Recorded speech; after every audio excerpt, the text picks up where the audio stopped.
atur ada bara-bara nyarinya ruang. Pak Listio Sigit, kata bapak saya yang dalang melalui Kresna, menilai diri sendiri itu nggak boleh. Kalau polisi membentuk tim reformasi diri sendiri, itu menyalahi hukum perdagangan. Dan Pak Mahfud selain datang sendiri, saya nggak kasih transport, datang nyumbang. Udah jadi saksi nggak dibayar, ada nih. Dia orang Madura tapi ganteng. Gimana? Berarti orang Madura jelek-jelek. Ini kadang-kadang nyelekit juga gitu. Kelemahannya Pak Mahfud, ini kritiku, jangan marah Pak ya. Terlalu kelihatan baik, kayak nggak ada hitam-hitamnya gitu, gitu loh. Aku nggak pernah melihat Pak Mahfud ada minuman kayak siapa Pak Bahlil atau apa gitu loh, gitu loh. Itu Pak Mahfud nggak ada di government, saya merasa kehilangan. Kenapa? Di TV-TV nggak ada lagi pejabat yang ngomong logat Madura gitu loh. Allahumma sholli ala sayyidina Muhammad wa ashghili dhalimin bidzalimin. Ya Rabbi sholli ala Muhammad. Ya Rabbi sholli wa sallim. Waduh, Wah, itu ya.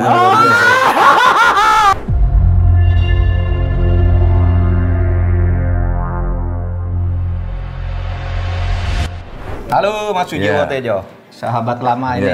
Selamat datang Mas. Ini ruang sahabat Mahfud MD Official. Anda termasuk sahabat saya yang merasa wajib bagi saya untuk mengundang. Siap. Bedanya sahabat sama teman apa Pak? Kalau sahabat itu lebih mengerti dan suka berbicara dari hati ke hati yang mungkin agak rahasia gitu. Kalau kalau teman di tengah Mas. Aku di tengah. Kalau teman ya kenal biasa. Selamat Mas. Matur nuwun. Ini Mas Rizal Puang. Puang. Temannya saya Didu. Temannya Pak Yusuf Kala juga. Tapi dia bukan penggemar Manchester United. Man City. Apa? Man City. Beda. Liverpool. Kita sama-sama MU. Madura United. Jadi Manchester United. Tapi Pak Mahfud boleh fanatik kepada agama, tapi sayangnya kurang fanatik kepada klubnya. Kalau saya, definisi saya Mas, klub itu hanya MU. Yang lain-lain hanya gerombolan orang-orang jelas. Kacau ini. Ini ngajak perang ini lagi nih. Baik, para pemirsa, alhamdulillah ini bulan Persatuan Indonesia, karena ini bulan Sumpah Pemuda, bulan Pancasila juga, karena bulan Pancasila 7 Mei, tapi ini ada hari penting di sini di bulan ini, yaitu Hari Kesaktian Pancasila. Ada juga hari Angkatan Bersenjata. Saya ngajak teman yang bagi saya katanya sahabat. Iya, teman sahabat. Teman itu bagian dari sahabat. Atau sahabat itu lebih khusus dari teman. Iya. Yang banyak menginspirasi kita sebagai bangsa. Orang sudah banyak mengenalnya, namanya Sujiwo Tejo. Salam. Presiden Jan Cuker. Apa itu artinya Presiden Jan Cuker? Kita bahas nanti Pak itu Pak. Ya, kita kenal dia dalam banyak bakat ya, bintang film iya, penulis iya, sinden iya, wayang iya, humor atau pelawak dan sebagainya. Saya sulit loh membedakan. Bajingan juga. Nah, ini Sujiwo Tejo. Sahabat saya, ya sama-sama dari Jawa Timur, karena ini bulan nasional dengan 3 hari Angkatan Bersenjata atau hari TNI, kemudian hari Pancasila, hari Kesaktian Pancasila, dan hari Sumpah Pemuda. Maka kami datang dengan pakaian pakaian adat daerah. Pakaian Ini kebesaran orang Madura masing-masing. nih pakaian orang Madura pada umumnya yang bisa ditemukan kalau ada kerapan sapi, warung sate, ya toh. Sakera. Warung sate, Iya. lain apa gitu. Nah kalau ini Madura yang ningrat. Ningrat.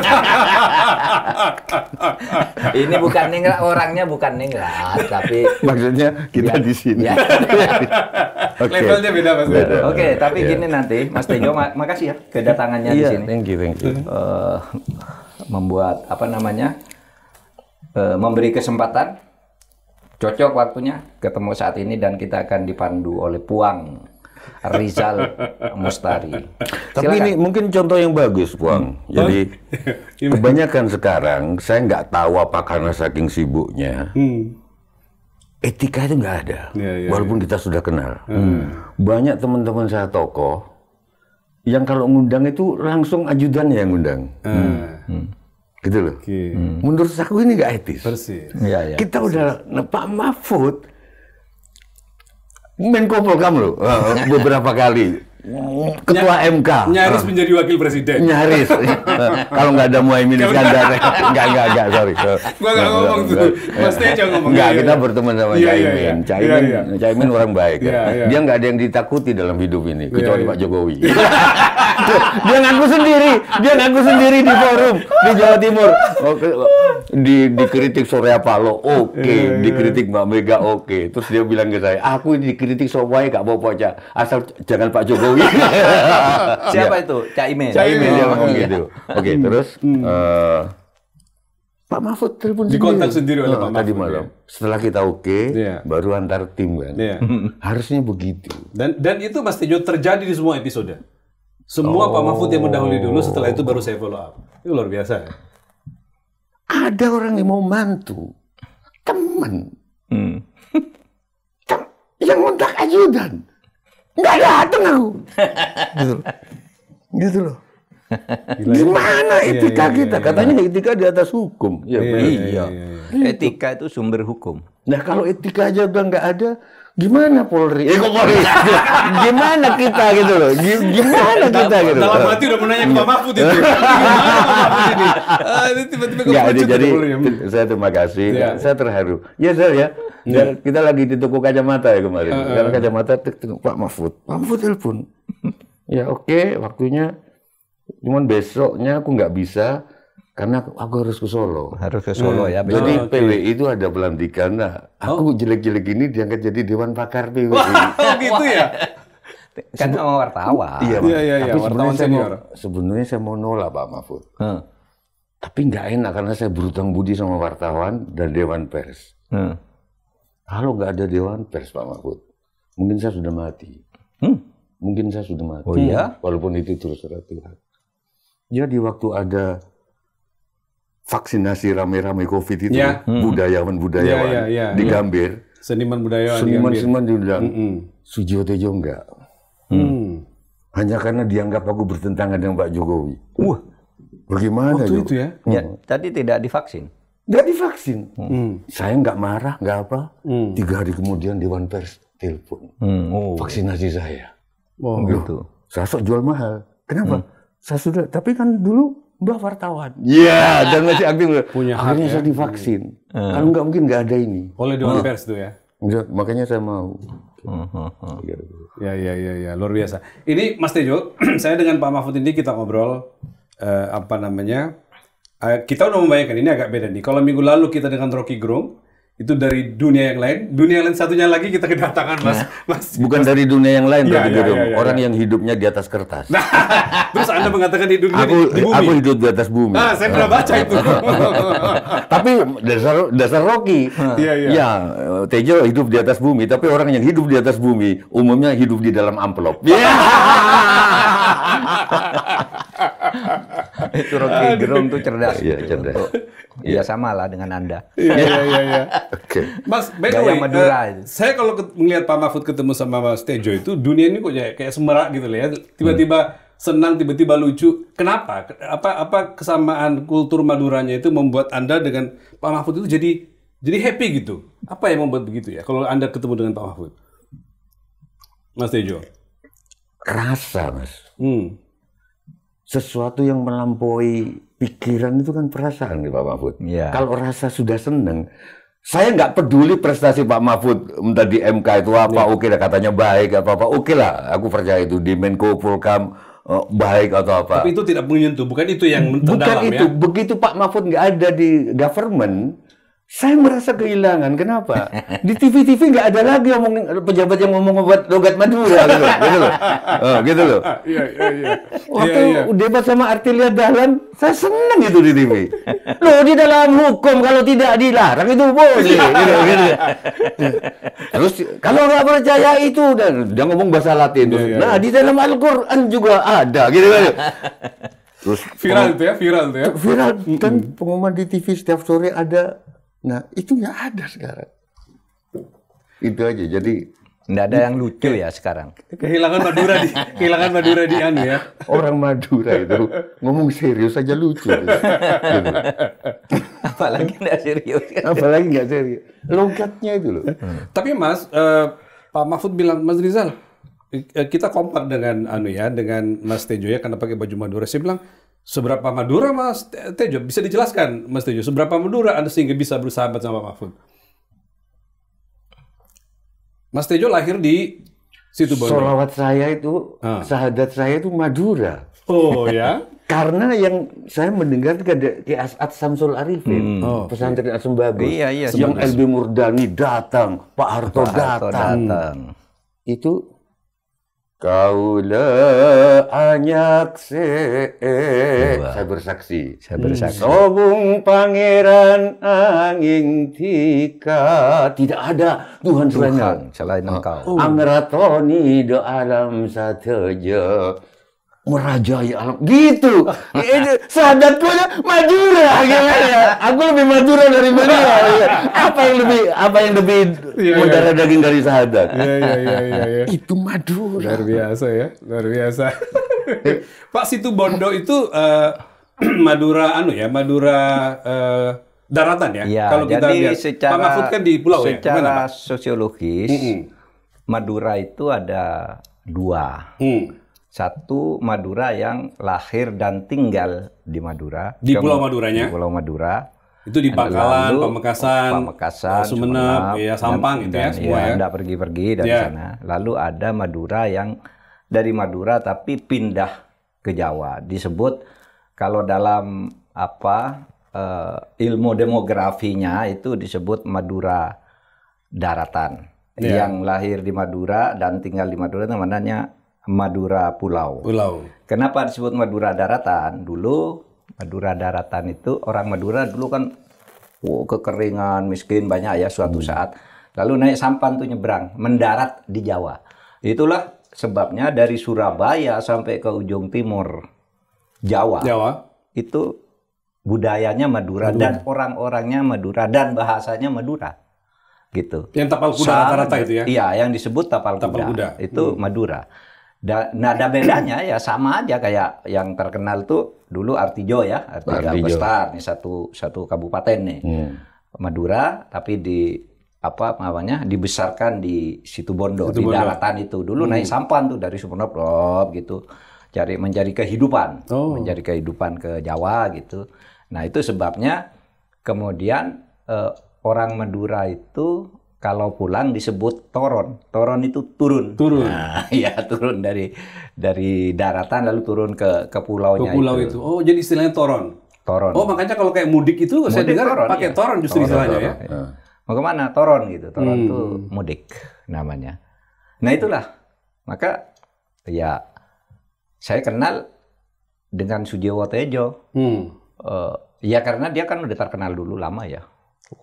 Lebih duluan ngetop dari Pak Mahfud ya? Iya, lebih dulu ngetop dari saya. Iya. Enggak juga. Pak Mahfud itu kan perjalanannya kan begini kan, dari Senayan ke Istana.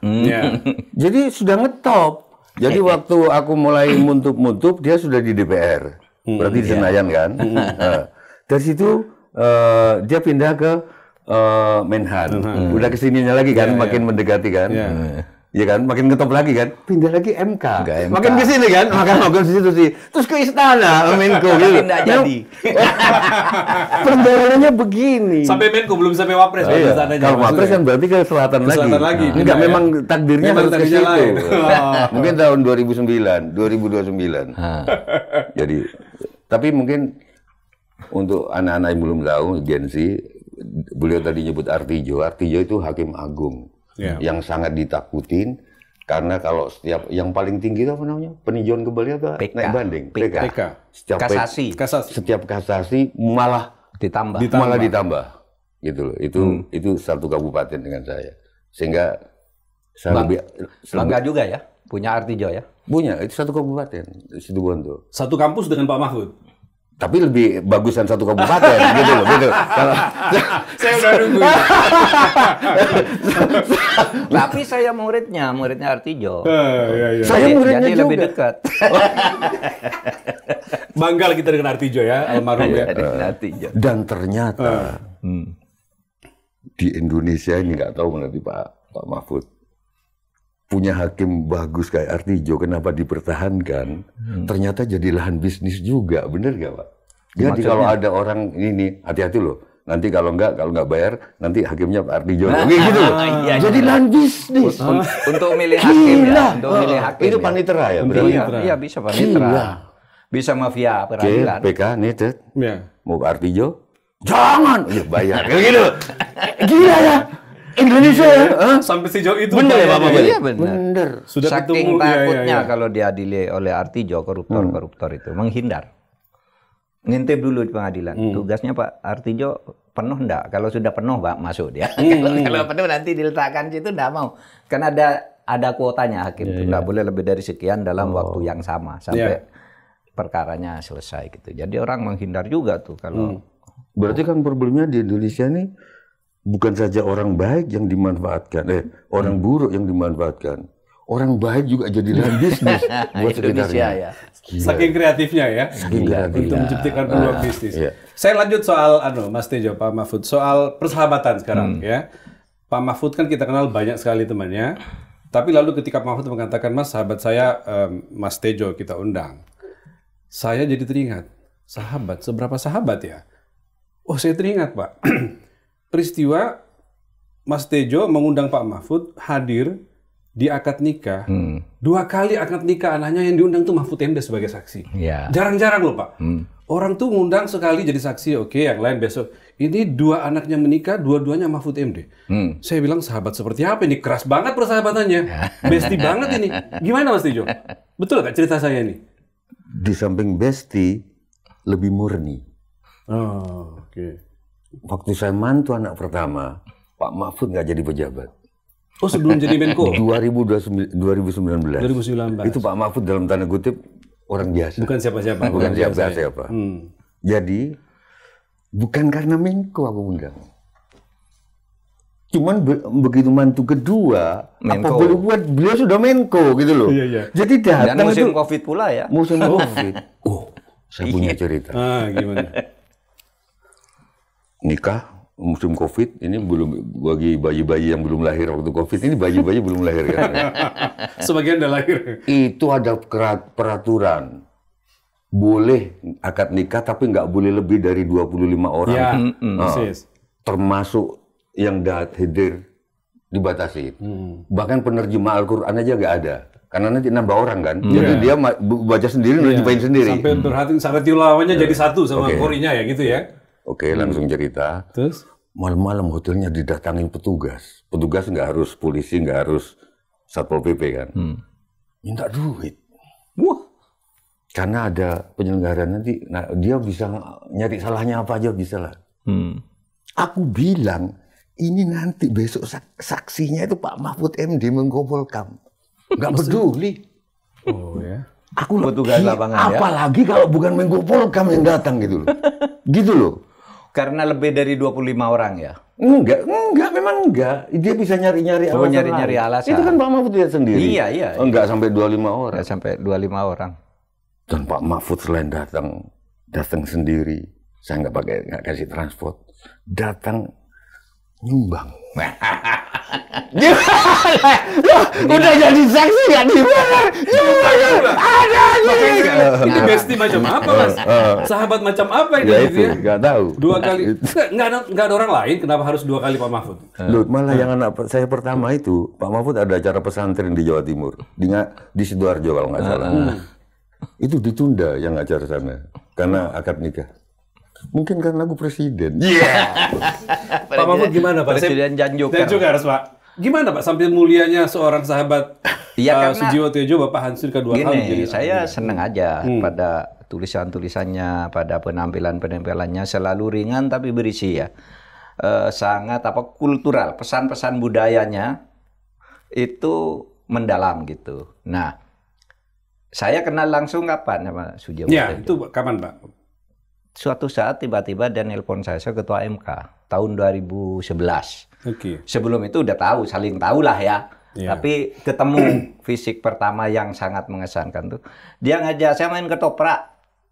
Ludruk. Ludruk. Jadi teater Jawa Timur. Main ludruk, judulnya Lupa saya apa itu. Mbalelo, Kartolo. Oh, Kartolo Mbalelo. Kartolo Masih ingat ya? Iya. Kartolo Mbalelo. Itu kan semacam ludruk tapi humor, penuh humor dari awal sampai akhir kan itu. Saya tanya, saya tuh nggak bisa melucu, sampai orang Madura. Orang Madura dikira bisa melucu Pasti melucu. semua. Nah disitulah kemudian saya tampil. Bagus, mendapat sambutan bagus, pemberitaan yang bagus itu di tahun 2011. Nah saya itu... Suara pembaruan halaman depan itu. Iya. Namanya Pak ya? Mahfud Iya, main dia. Oh ya? Bagus. Almarhum ya? Di berbagai televisi disiarkan juga tuh. Itu dengan beberapa tokoh-tokoh lain? Enggak, beliau sama Pramono Anung. Oh, Pramono Anung. Oh, ya. ya. Oke. Yang diundang bintangnya itu Kartolo ya dari Jawa Kartolo. Timur. Mungkin orang itu pertama kali Pak terkenal. Mahfud ludruk ya? Iya pertama kali, nggak pernah Gimana, Pak? saya bilang, saya tuh nggak pernah naik panggung, gampang kok lucu. Nanti kalau salah gimana? Oh, kalau salah Justru itu yang lucunya tambah kata lucu kalau Nah, pejabat bener kan? kalau pejabat itu salah tambah lucu. Tambah lucu. Iya Mas, gimana? Ya datanglah salah dia. Iya. Sejak itu lalu sering ketemu, saya nulis buku ya, Mas Jiwo ini suruh membahas, suruh meluncurkan gitu sampai ke Jogja kemana gitu. Ya gitu terus sering komunikasi langsung lancar. Ya sampai sekarang bisa tengah malam pun bisa saling ini. Saya pernah ngantar lukisannya sendiri ke rumah saya. Ini katanya. Lukisan Pak Mahfud dan Mbak Yati katanya. Saya lukis sendiri nih. Oh yang Bapak yang di-posting di Instagram Pak ya? Ya, ya, ada. Yang Ada datang dua kali. Ada yang abstrak itu, yang terakhir. ya, itu, yang beliau datang pagi-pagi menggunakan baju begini iya, terus bareng Pak begini, Mahfud foto. Betul, iya. Wah, luar biasa pertemanannya Mas Tejo ya. Inilah Sujiwo Tejo. Ya. Tapi Pak Mahfud itu berarti setelah Pak Jimli ya? Iya, ada yang JMK. kedua. Aku tuh nonton sidang, Mas. Pertama kali sidang MK, aku nggak tahu siapa saksi ahlinya, Yudi Latif atau Dr. Yudi Latif atau siapa gitu. Pokoknya tentang bahwa kepala daerah itu nggak harus pakai partai gitu loh. Apa dia calon independen, kira-kira gitu. Calon independen ya. Aku berteman sama Pak Jimli. Pak Jimli mimpin sidang gini, aku datang, aku pikir di sidang itu nggak ada aturan. Aku gini-gini ke Pak Jimli. Ke Pak Jimli kan ketua MK kan. Dicuekin sama Dicuekin kok. Oh, kalau sidang nggak boleh gitu.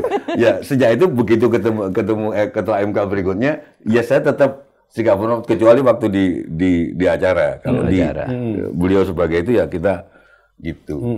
Jadi pertama kali masuk pengadilan itu gitu. Gini aku, soalnya udah berteman itu. Pak Jimli nggak mesem, nggak apa. Aku kira Pak Jimli gini juga pakai toganya gitu. Ternyata ada aturannya. Dan sering ketemu Danu juga kami. Iya. Sering menjadi narasumber bersama. Berbagai forum ya. Di berbagai podcast yang televisi yang punya acara dialog interaktif yang cukup mendapat perhatian publik, misalnya ALC, Metro TV, gitu. Najwa siapa? Najwa dan Najwa Shihab itu kami sering bersama. Terakhir di Metro TV kemarin Q&A kalau nggak salah ya. Iya, Q&A yang beberapa bulan lalu. Iya. Tapi yang menarik waktu di Surabaya di Najwa Shihab, saya ingat sama Panji. Kita ngobrol. Najwa, Panji, di Malang aku, itu ya, Pak di Malang. Malang atau Jawa Timur? Malang. Aku udah lupa kalau honornya udah habis, aku udah lupa di mana gitu. Bisa aja. Nah, itu kita nanya, kekayaan Pak Mahfud sudah miliaran. Kaget ya. Padahal jujur, aku sama Panji kaget. Sebetulnya jadi pejabat jujur aja, tetap bisa kaya loh. Itu aja sih. Iya. Ternyata dari sidang, dari itu dapat. Dari gitu. menulis. Secara sah dapat. Secara sah dapat. Gitu. Maka kalau ada pejabat setingkat pejabat negara ya, itu masuk korupsi itu memang kurang ajar dan gila. Itu take home pay-nya tuh minimal itu sudah di tahun 2000 ya, apalagi sekarang. Itu sudah bawa pulang uang bersih itu minimal 150 juta, Mas. Bersih? Iya. Take home pay? Iya, take home pay-nya. Karena banyak, apalagi kalau DPR tuh kan, ada uang kunjungan kerja, ada uang pembuatan undang-undang, ada tunjangan keluarga, tunjangan rumah, tunjangan ini, itu, dan sebagainya. Banyak banget. Apalagi DPR waktu itu zaman saya merangkap MPR lagi kan. Dulu kan DPR, MPR, lalu MPR tuh punya program sendiri. Program itu program sosialisasi 4 pilar Pancasila itu zaman saya. Nah itu sebulan 2 kali minimal. Bersih itu 30 juta sekali datang. Sudah sisa dari hotel, dari tiket, dari apa itu. Itu yang banyak udah gajinya. Kok masih korupsi lagi, saya bilang orang-orang ini. Malah dulu kan saya kaget. Ketika saya mau masuk ke MK kan harus laporan harta kekayaan. Saya hitung. Loh kok banyak sekali harta saya. Berapa waktu itu? Hah? Berapa di waktu masuk MK pertama? Waktu masuk MK tuh 8 miliar. Iya, 8 miliar. Tahun 2000 8,7. 2008 itu Pak ya? Waktu kita ketemu di Malang itu sesudah saya ketua MK sudah ini ya? 12. Bukan, 18. Kan kaget ini. Pokoknya gini, Panji aja sempat kaget loh. Ngapain kita jadi seniman? Kira-kira gitu loh. Enak jadi dalang dari komika. Jadi pejabat jujur aja bisa kaya. Iya. Pokoknya jujur aja udah cukup lah. Makanya harus disyukuri Iya. negara ini. Oke Pak, kita lanjut. Ini baru opening loh Mas. Itu udah berapa menit nih? Waktu kita itu sirkuler, kita nggak kenal opening, nggak kenal ending.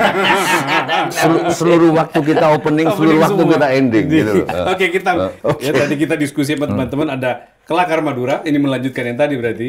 Ada parodi hukum, lalu ada bicara benar. Saya mulai dengan Kelakar, melanjutkan yang tadi berarti. Kenapa Madura itu, Mas Tejo, Orang mengatakan Madura adalah joke, Madura adalah lelucon, Madura adalah kelakar. Apa? Kenapa? Apa akar apa yang muncul di Madura itu sehingga nempel di orang bahwa itu sesuatu yang lucu? Polos, lucu, polosnya tapi itu cerdik yang, ya. Iya. Tapi cerdik ya. Polosnya itu kayak bagong. Bagong itu kalau di wayang Jawa itu kan ada Petro, Gareng, Bagong. Petro itu isi guing, seluruh yang masuk keluar telinga kiri keluar telinga kanan. Mau ada demo, mau ada ini memperhatikan 25 Agustus 28. Habis itu dia tetap main basket. Ya. Itu Petro. Fatruk katanya gitu. Fatruk sudah meninggal terus. Melupakan. Gareng itu goir dari katanya gitu kan suka. Iya. Selalu dipikirin. Kenapa ya? Seluruh. Makanya badannya jadi ini Presiden sudah membentuk tim reformasi Polri. Polri bikin sendiri. Gitu. Ini apa maksudnya? Jadi kayak saya tidur gitu. Semuanya dipikirin. Gitu. Nah, Bagong enggak polos, tapi esensial. Nah, itu Madura. Kalau sampean dokter, kita nunggu keluarga ada atau keluarga di dalam operasi jantung. Uang keluar, maaf, gagal jantung. Kami tidak bisa. Nggak bisa nolong. Bagong bilang, kenapa nggak dibikin sukses jantungnya gitu? Kenapa dibikin gagal? Gagalnya disuksesin kan? Tapi kan dokter, oh iya juga ya gitu loh. Jadi polos tapi logis gitu ya? Polos tapi logis. Yang paling sering. Tapi mudah-mudahan ini tetap boleh nggak diedit gitu loh. Karena aku sendiri juga Muhammadiyah, ya NU. Aku sering disebut Muhammad NU gitu. Kakakmu Muhammadiyah banyak. Tapi gini, banyak lawakan baru Madura, tapi yang tetap menarik bagi aku adalah yang ceweknya dipanggil bapaknya itu. Gimana tuh? Bapak hanya mau kamu menikah dengan orang Islam, Muslim. Kalau nggak Islam, minimal Muhammadiyah. itu sampai sekarang Pak Mahfud aku kira ini bagus banget. Ini sorry ya teman, ini cuma guyonan ya. Tapi kan menarik. Jadi saya tambahin. Gimana Pak? Ada seorang nih, laki-laki agak jelek teman saya nih, tapi istrinya cantik banget. Saya tanya, kamu orang jelek kayak gitu kok istrinya cantik banget ya? Gini, istri saya dulu oleh bapaknya disuruh kawin saya nggak mau dia. Tapi dibilang kalau kamu nggak mau sama ini, kamu saya kawinkan sama polisi, mati kamu. Si perempuan tuh lari, sudah saya kawin sama ini aja daripada polisi. Ini benar-benar harus direformasi nih kalau sudah begini nih. Larinya lucu. Tapi nggak gitu juga. Polisi ada juga yang baik. Ini dari polisi, Kombes. Ini baru bulan kemarin, minggu kemarin. Ini dari kolonel. Makanya aku pasang begini karena aku pengen polisi sama tentara rukun. Tapi gini, Pak Mahfud gini, rasis. Rasis. Bukan rasis. Iya. Ini ngomong soal polisi ya. Iya. Dia menganggap bahwa seluruh orang Madura itu jelek. Kayak kita-kita ini lah. Suatu hari ada acara di Butet Kartarejasa di Jogja. Gitu. Terus, Mas, ke aku. Itu loh, ada orang Madura ganteng gitu. Kasat Lantas, Alfian Nurizal. Gitu loh. Sekarang tugas di Jakarta. Itu udah. Oke, Alfian Nurizal. Jakarta Timur. Jadi ganteng, Pak. Gini tapi kalau dia orang Madura tapi ganteng. Aku gimana? Berarti orang Madura jelek-jelek ya. Ini kadang-kadang nyelekit juga gitu. Kalau kita pikir loh, kalau pakai garing tadi. Tapi itu, Pak. Ya, benar. Memang tinggi kan, Pak Alfian. Putih dan orangnya kenal. Ramah gitu loh, iya kan? Sopan. Dan sangat sayang sama ibunya. Dan artinya berlawanan dengan semua sikap orang Madura gitu. Ya jangan gitu juga. Enggak juga. Aku sopan. Ibunya baru wafat. Iya. Innalillahi wa inna Innalillahi wa inna ilaihi raji'un. Iya, itu orang Madura. Tapi Mas, itu ada orang Madura tapi ganteng. Bayangnya coba. Gimana coba? Tapi itulah hebatnya orang Madura, menertawakan diri sendiri. Oh iya. Kan rata-rata begitu, Pak. Dan tidak menertawakan diri sendiri nggak ada cerdas. Nalar gitu. Seperti ada tuh bukunya Mas Sujiwo. Oh iya, tadi kita baca. Itu ada yang memberi komentar itu. Orang Madura. Kelakar Madura judulnya. Oh yang ini. Kelakar Madura ya. Kelakar Madura buat Gus Dur. Iya, Kelakar Madura buat Gus Dur. Karangan Mas Sujiwo. Itu ada yang memberi endorsement di belakang itu. Pak Mahfud ya ngasih endorsement ya? Saya ngasih, tapi bukan saya. Yang saya kutip ini Anis Soleh Ba'asim dari Pengasuh Sulu Pati. Malaman. Yang bilang orang Madura itu kalau humor itu cerdas, nalar, tapi juga percaya diri gitu. Sama dulu ketika Gus Dur dijatuhkan itu kan orang Madura berontak, pokoknya mau ngelawan. Di situ Bondo, Kiai Fawaid waktu itu memotong ini. Lalu diberitahu, kenapa Anda demo? Gus Dur kan sudah jatuhkan, ya sudahlah. Nggak bisa katanya. Gus Dur nggak salah. Terus dibilang, Gus Dur salah, ngeluarkan dekret. Lalu saya sudah tanya ke Gus Dur, sudah lama nggak ada dekret kok mau dimarahi? Maksudnya kaget gitu, Pak, udah lama nggak ada dekret. Jadi alasan Gus Dur, kenapa Gus ngeluarkan dekret? Wis, kau mau dekret. Jadi jawabannya itu cerdas gitu. Iya. Tapi tidak bodoh juga gitu. Selalu logis mencari cara untuk menjawab gitu.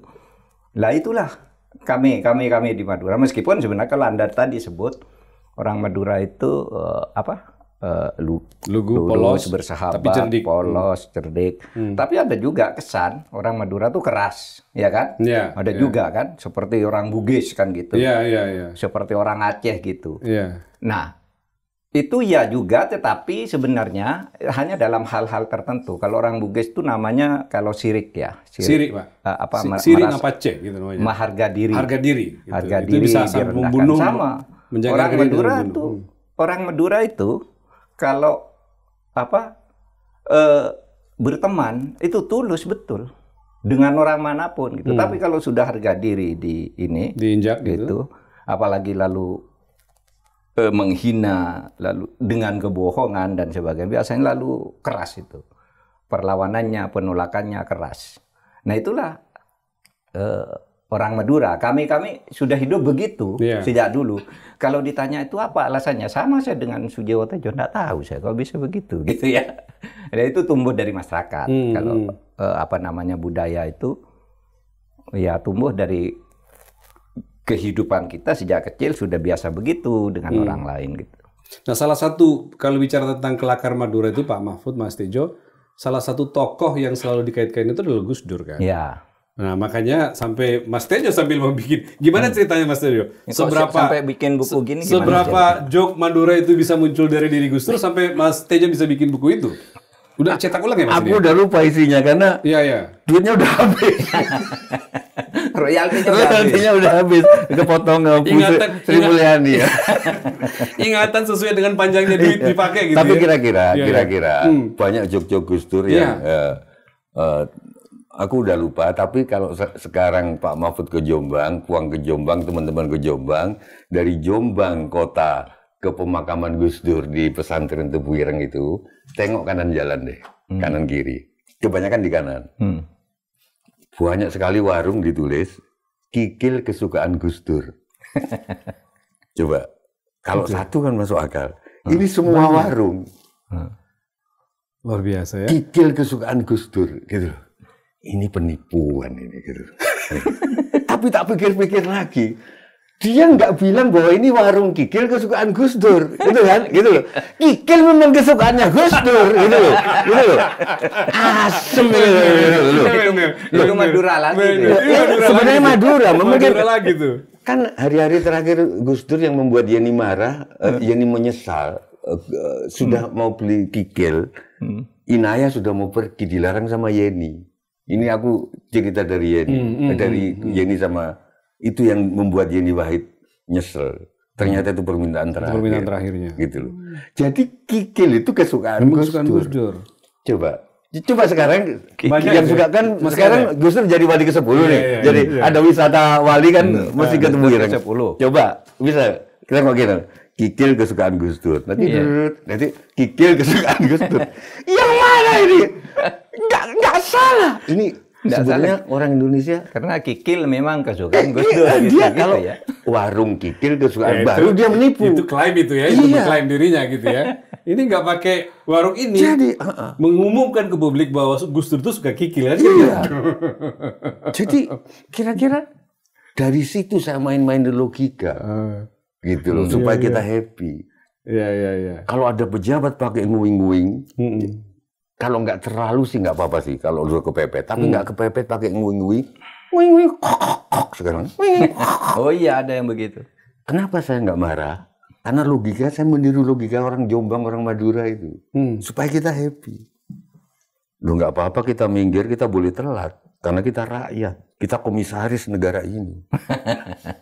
Presiden, menteri-menteri pegawaiku harus tepat waktu. Mencari justifikasi. Kalau nggak sakit di sini. Marah ya. Sakit.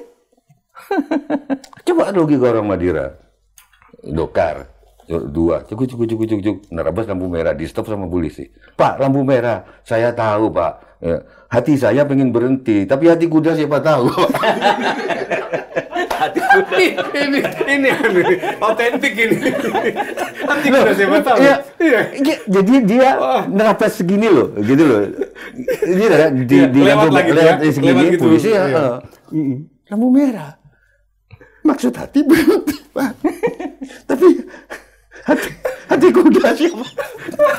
Oh iya, ada lagi tamu. Iya. Ada orang Madura tuh kan dikenal ramah. Kalau ada tamu, mari mampir.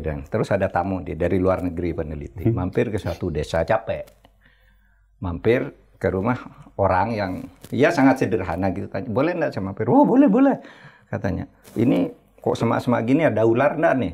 Enggak ada ular di sini. Begitu duduk, ular lewat, ini dia orang. Terus lalu katanya tadi nggak ada ular.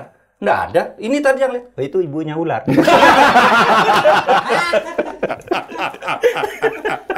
Itu orang Madura itu. Kalau kamu takut, jangan takut. Tadi ibunya itu kan. Aduh, Mas Tejo, Pak Mahfud, kita tuh kangen banget cerita-cerita begini kalau itu muncul di dalam pemerintahan. Kan sekarang ini kan suasananya, ya gimana ya, jarang banget kita dengarkan begini di zaman, ya Gus Dur mungkin terlalu ekstrim lah ya. Zaman-zaman setelah Gus Dur kan masih ada cerita-cerita lucu di dalam pemerintahan. Politik itu dinikmatin ya, dengan joke, menertawakan diri sendiri. Hari gini agak susah kita dapatkan Mas Tejo, orang bicara tentang kesulitan PHK, bicara tentang reformasi polisi, dan segala macam. Kita butuh ya, gimana ya Pak Mahfud, yang gini-gini ini bisa muncul di masyarakat ketika suasana lagi begini. Gimana Mas? Gimana tuh Mas Tejo? Coba. Saya sih dalam pengalaman saya rasanya ketika duduk di pemerintahan tuh ya rileks, semangat gitu ya. Masih ada suasana. Masih ada. Guyon. Saya melihat beberapa waktu terakhirnya kok seperti tegang ya, nah, itu gurau antar menteri sambil gitu kan. Secara visual ya Pak ya, kita lihat. Visual mungkin ya, kita keliru, tapi secara visual itu yang kelihatan. Gurau kayak zaman dulu gitu ya. Ya Sidang ya tetap serius. Tapi di luar urusan-urusan sidang itu kan banyak biasanya kelakar yang hangat gitu. Malah kadang-kadang dulu kan menterinya nge-tweet segala macam lucu-lucu, tapi sekarang jarang banget kita dengarkan. Iya. Ya kita lihat aja lah. Penerawangan Mas Tejo gimana? Terawang. Ya, di Terawang dulu. Nah, ini nerawang bener. Bener Pak. Kita tunggu Pak. Jadi sensitif memang semuanya. Gitu.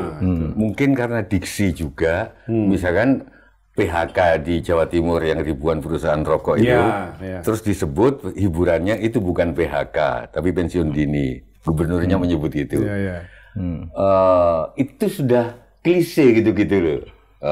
Kelangkaan BBM di SPBU itu alasannya apa gitu, tidak dibentuk supaya, atau jangan-jangan mestinya masyarakat sendiri yang bentuk gitu. Kalau menurutku sih mestinya masyarakat sendiri yang bentuk kalau memang masih punya sense of humor gitu. Itunya yang nggak ada, karena ini nggak boleh, itu nggak boleh. Ini masalah kebudayaan, kan kebudayaan menurut beliau kan ada 3 hukum itu, ada ide kalau nggak salah, ada konstruksi kalau nggak salah, terus ada culture, dan budaya. Iya, pinter ya guys. Nah, budaya itu kita dulu ada perempuan lewat, sweet, biasa, gitu loh. Maksud tuh, ya dia dandan mungkin tidak untuk kita di jalanan gitu loh. Tapi kalau di sweet dia seneng juga. Seneng juga dia. Sorry ya, Mas Puang ya, Pak Mahfud ya. Sekejam-kejamnya, seburuk-buruknya zaman Pak Harto, kita bisa ledek-ledekan agama loh di forum terbuka. Bahwa agama tertentu Tuhannya jauh karena harus pakai mic. Menertawakan diri kita sendiri, joke. Tuhan tertentu, agama tertentu kayak kerabatnya sendiri panggilannya gitu loh, kayak kita ketawa-ketawa. Humor Pak pastor sama mubalik ketika wudhu atau ketika makan babi. Sekarang nggak bisa. Sekarang nggak bisa. Sensitif ya. Di forum begini kan, kalau kata Pak Mahfud, forum begini sudah di forum live begini, yang panggung begini sudah bisa di apa namanya, amplifikasi jadi forum di medsos. Di medsos diserang gitu. Bahkan kalau kita sekarang ngomong ada menteri pidato dan ngomong gimana ibu cantik, itu catcalling. Pengennya pidatoku gimana tadi. Nah itu terus berimbas ke gini-gini, kita jadi sensitif ngomong ini mungkin. Nah aku sebagai orang kesenian memang sedang, kenapa ada Jancukers, kenapa ada itu, menertawakan Indonesia gelap nggak? Enggak sih, gitu loh, gitu loh. Coba aja nyalakan rokok, kan nggak gelap. Nah ngomong-ngomong soal rokok, saya nggak nganjurin orang merokok, salah. Tapi saya pegang omongannya Pak Mahfud sewaktu masih ketua MK. Rokok itu memang jelek buat kesehatan. Aku ingat betul. Ada tuh omongan Pak Mahfud. Ada. Ya, wah luar biasa. Dan dia bacain kayak keputusan, tapi dia tuh masih legal. Aku ingat betul ya. Mungkin gugatan tembakau itu. Nah, tidak sehat bukan berarti tidak legal gitu ya. Memang tidak sehat ya, tapi legal. Maka di setiap ruang publik harus ada smoking. Itu ya. Pak Mahfud cek kalau nggak percaya. Iya, saya ingat. Nah Jadi sekarang kita waktu naik itu kan- kereta, Iya. nggak ada. Di mana? Nggak ada di Jepang ada gerbong yang situ. Ini jelas ini protes ke Dirut KAI nih. Bukan Pak Yonan itu perokok, tapi dia bisa mendisiplinkan. Oke lah, nggak apa-apa. Tapi maksud tuh, nah sekarang Pramono Anung katanya mau di daerah-daerah tertentu di kawasan area di Jakarta. Nggak boleh. Mau di outdoor, mau di kan beliau temannya ini banyak rahasia-rahasia kan, banyak rahasia. Nah, nanti mau Banyak saya cerita adu, rahasia. dia gimana Bisa Pak? keluar. Ini Pak Mahfud di videonya nih, gitu. Gimana itu Pak? Gimana? Atau kita mendefinisikan ruang publik itu apa? Atau jangan-jangan kenapa di pesawat nggak ada? Enggak begini. Gimana? Jadi ketika kita waktu saya ketua MK membaca itu kan ada gugatan dari penanam tembakau bahwa rokok itu rokok itu dilarang karena nikotin, dianjurkan tidak. Nah, kan pemerintah waktu itu berkampanye. Kalau begitu karena ini legal, maka di setiap produk rokok itu harus ditulis berbahaya bagi kesehatan gitu. Artinya legal dia, tapi dia berbahaya gitu.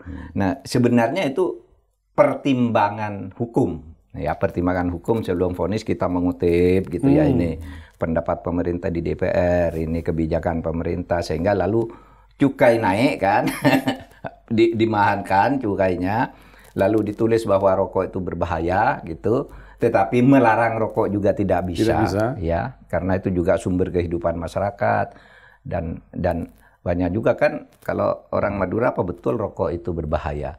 Kan disebut begini, yang paling banyak penyakit yang paling banyak mematikan itu penyakit paru-paru karena ngerokok kan gitu. Itu jumlahnya 8%. Penyakit lain tuh jumlahnya 20%. Jumlah kematian karena merokok itu, orang mati itu. Sisanya tuh untuk sekian jenis penyakit tuh 80%. Misalnya jantung 12% ini, 10% ini.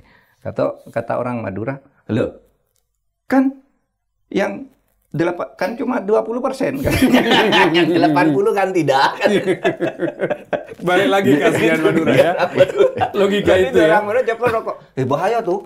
20% itu orang mati karena merokok. Lah kan cuma 20%, yang 80 enggak kan. Dan itu mungkin Pak yang mau jawabkan. Katanya sejak kecil anak-anak kecil di Madura udah biasa merokok Pak ya? Iya. Iya tuh Pak. Saya dulu ngerokok sampai umur 31.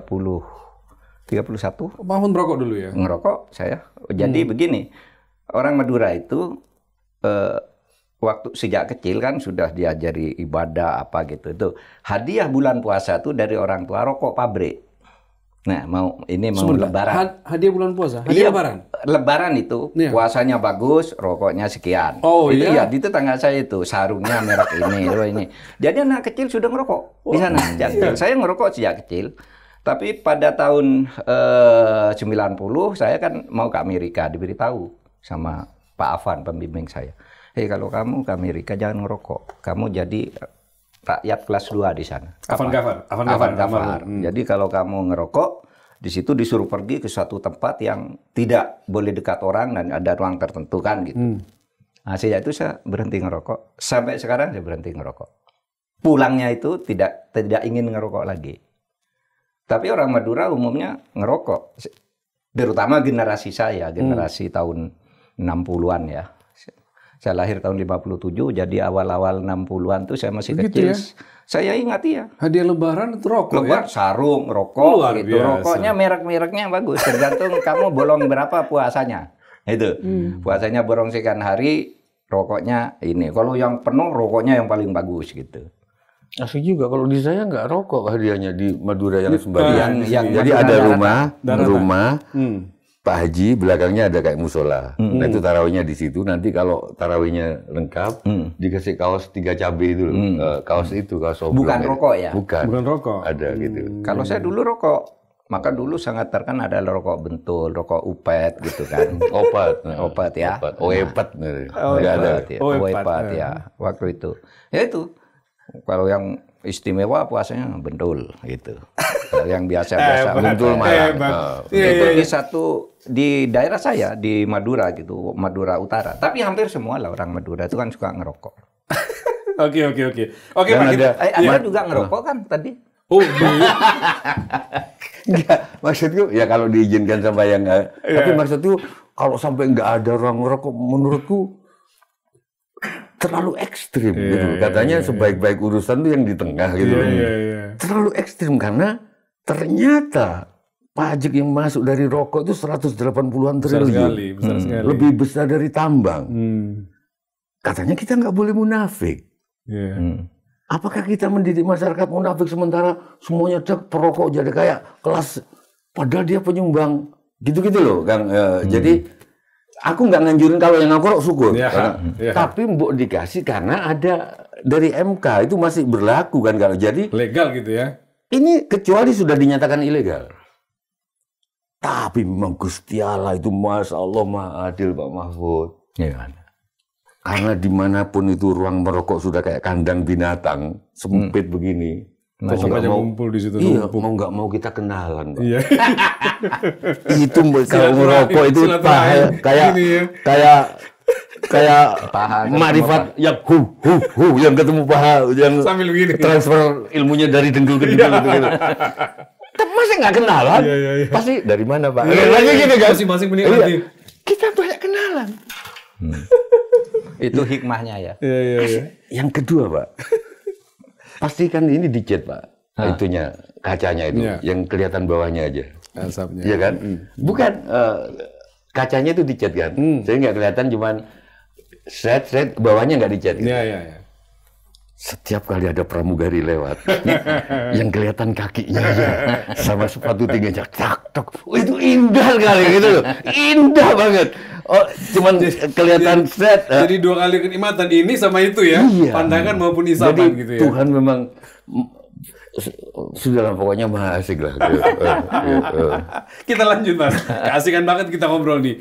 Aduh, udah kelakar Madura selesai. Kita bicara apa sekarang tuh? Ini nih. Parodi hukum, ya. Wah, Mas Tejo itu sering sekali menyentil Pak Mahfud, baik ketika di dalam pemerintahan maupun di luar dengan model-model yang lucu, bikin parodi, gitu ya.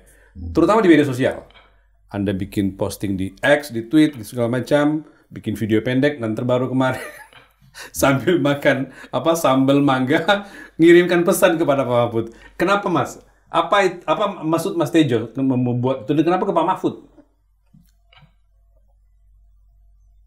Pertama sahabat, kedua beliau ahli hukum. Soal tata negara dan lain sebagainya itu kan kemudian kan, yang benar basicnya hukum dulu kan.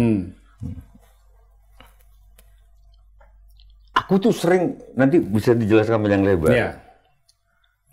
Yang betul itu Buang, supremasi hukum apa supremasi politik? Itu pertanyaan saya.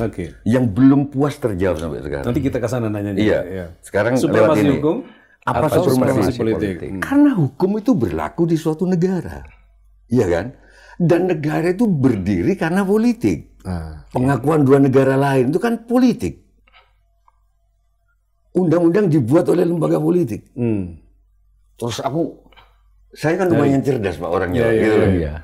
Jadi cerdas ini dulu kuliah di ITB kan? Iya, hebat. Dua jurusan. Dua jurusan Pak. Jadi Rocky Gerung nggak ada apa-apanya gitu.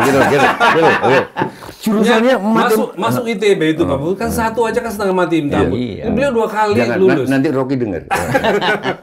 Iya. Saya bayangkan ketika orang-orang Inggris itu ke Amerika, ke benua, jagoan-jagoannya bikin patok-patok, iya kan? Ini milikku. Ada yang protes, dia mau menggeser patok, hadapi dulu aku. Kalau dia berkuasa, dia berhak mendirikan tanah negara di situ. Iya kan? Berarti dari politik, dari kekuasaan dulu. Kalau dia nggak kuat, masuk ikut aku di tanahku. Tapi kamu ikut hukumku. Oke kan? Jadi mungkin kalau aku jadi koboi kan, sekarang zamannya koboi kan. Purbaya koboi kan. Menteri keuangan yang baru lah, bikin jadi koboi gitu di sana. Laris ya. Itu Pak, ada yang menggeser patok Pak. Siapa? Seorang profesor. Profesor. Udah, sikat. Gitu. Terus Tapi ini bukan profesor biasa, Pak. Kenapa? Selain profesor dia orang Madura, Pak. Mungkin jiper juga gitu. Orang Madura takut dicelurit kan. Jiper dia. Itu satu pertanyaanku satu. Jadi gimana kita mau ngomong supremasi hukum kalau hukum dibuat oleh politik? Bahkan amnesti dan lain sebagainya itu dilakukan oleh presiden. Kepala itu sebuah lembaga politik. Gimana, Pak? Ya, Wah, ini terlalu ilmiah. Enggak. Jadi kita harus tegakkan supremasi hukum. Kalau ini lebih filosofis. Itu gimana gitu? Jawabannya gimana nih, Pak Bos? Ini. Begini, kalau melihat hubungan antara hukum dan politik itu ada 3 teorinya. Dan itu benar semua. Seperti yang Anda katakan tadi, itu salah satu teori benar. Sebagai fakta. Jadi begini, hukum dan politik itu pada dasarnya mempunyai 3 jenis. Satu, ada yang menteorikan bahwa politik harus tunduk pada hukum. Karena kalau politik tanpa hukum, itu bisa liar, bisa sewenang-wenang. Seperti ya dulu di zaman-zaman Yunani, kemudian di zaman abad 17 dan sebagainya, ketika politik liar gitu, maka terjadi kehancuran negara. Oleh sebab itu, lalu orang mengatakan hukum harus di atas politik, supremasi hukum namanya. Jadi semuanya tunduk pada hukum, apapun pertengkaran politik kalau hukumnya itu harus tunduk. Itu teori satu. Teori yang kedua mengatakan politik di atas hukum karena pada dasarnya, ini yang Anda katakan tadi, pada dasarnya ya hukum itu adalah produk politik. Produk politik. Tidak ada hukum yang jadi sendiri. Hukum itu pasti dibuat oleh keputusan politik. Nah, itu teori dasar yang kedua. Terus oleh sebab itu, di sini hukum selalu kalah kepada politik.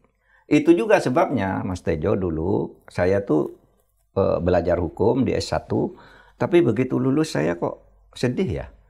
Hukum tuh kok selalu kalah pada politik. Orang korupsi dilindungi dengan nama hukum. Orang melanggar demokrasi dibuat pelanggaran itu melalui produk hukum, gitu. Sehingga saya waktu itu hukum ini lemah begini, lalu saya masuk ke ilmu politik S2-nya.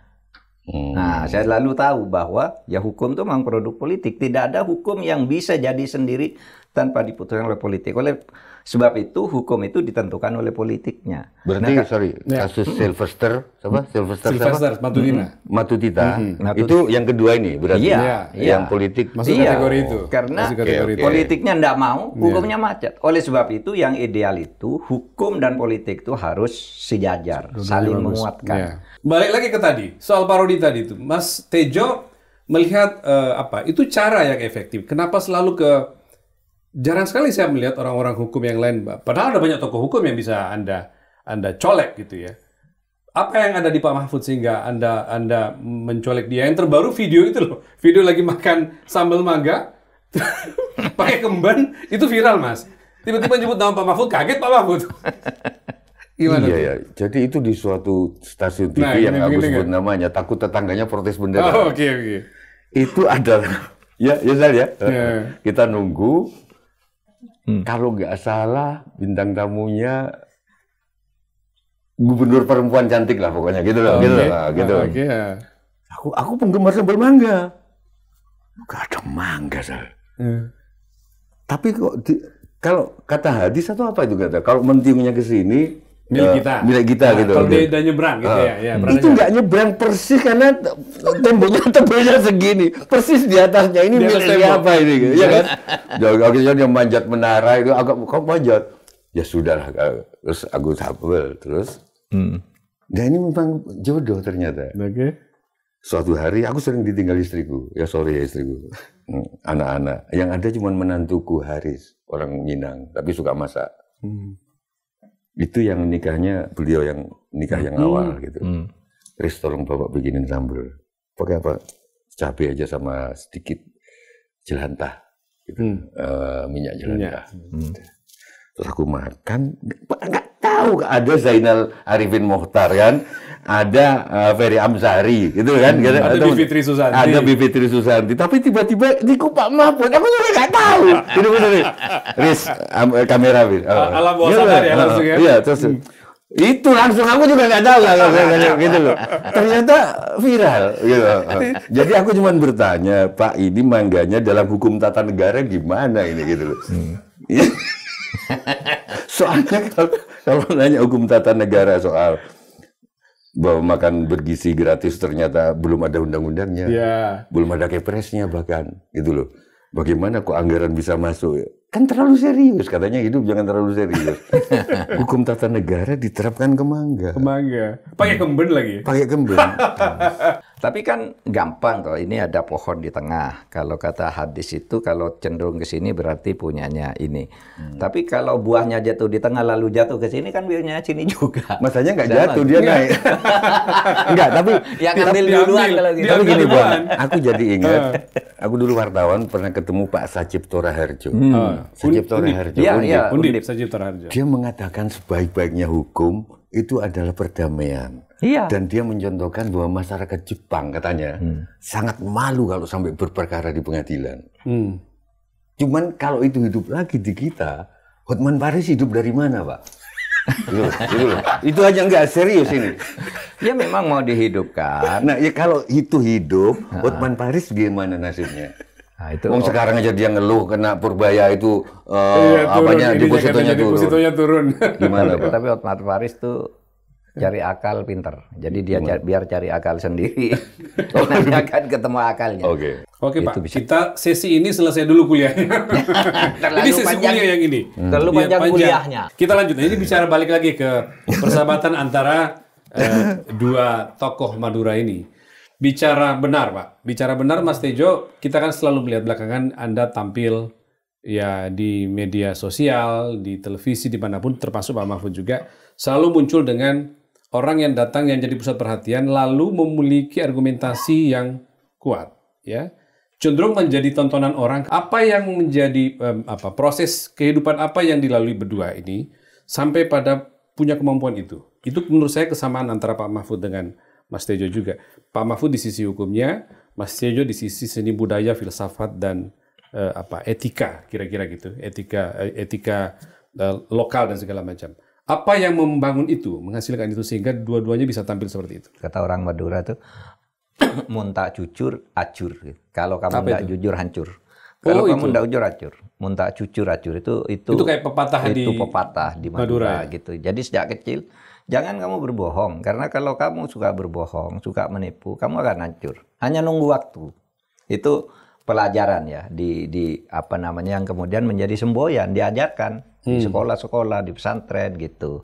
Lalu kalau saya diperkuat dengan pendidikan, memang sejak kecil sudah di pesantren. Saya sudah masuk pesantren, selalu menggunakan nasihat-nasihat hidup sederhana, hidup jujur.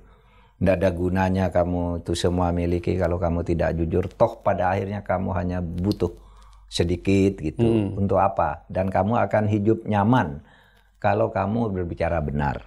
Kan gitu kan? Yeah.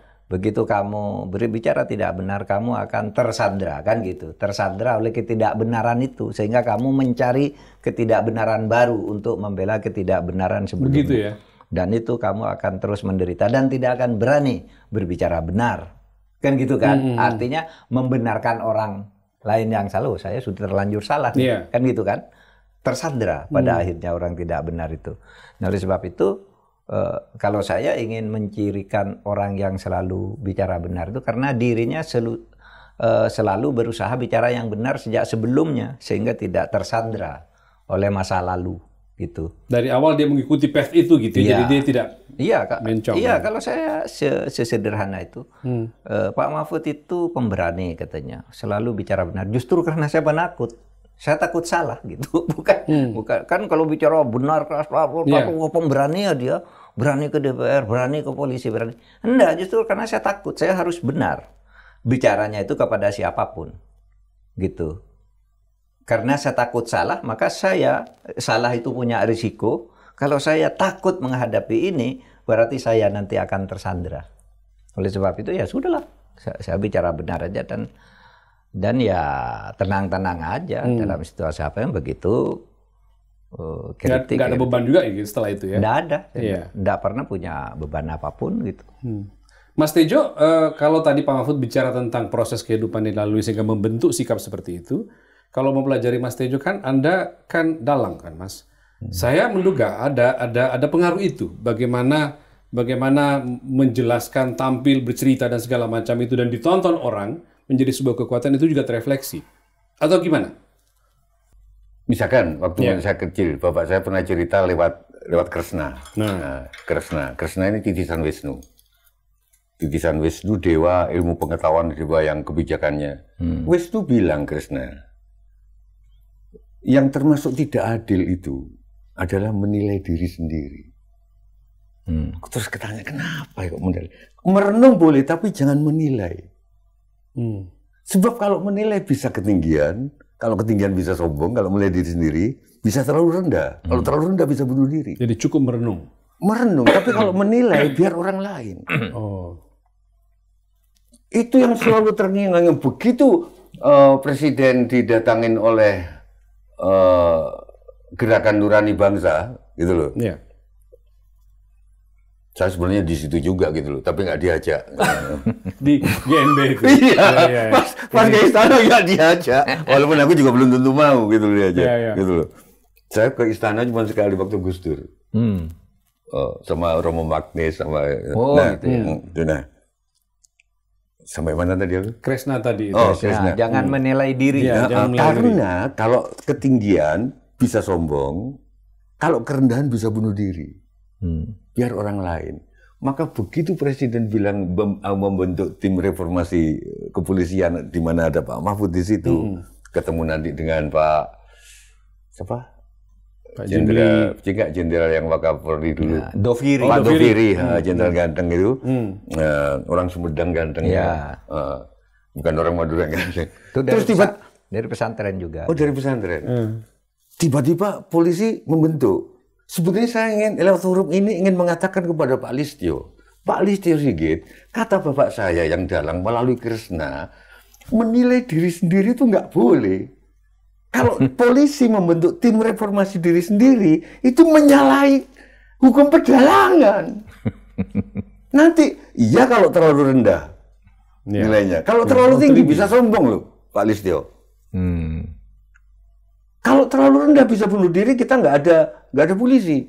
Padahal kata Pak Mahfud lebih baik punya polisi brengsek semalam. Dalam semalam daripada dalam 60 tahun daripada tidak ada polisi dalam semalam. Kalau semua polisi bunuh diri karena hasil reformasi intern Anda mengatakan bahwa polisi jelek.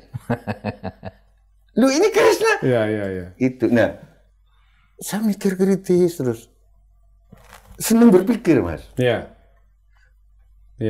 1 dibagi 2,5. Suatu hari saya ketemu sama orang Papua. 1 dibagi 2 kok setengah? 2, Mas. Loh, kenapa? Masing-masing setengah.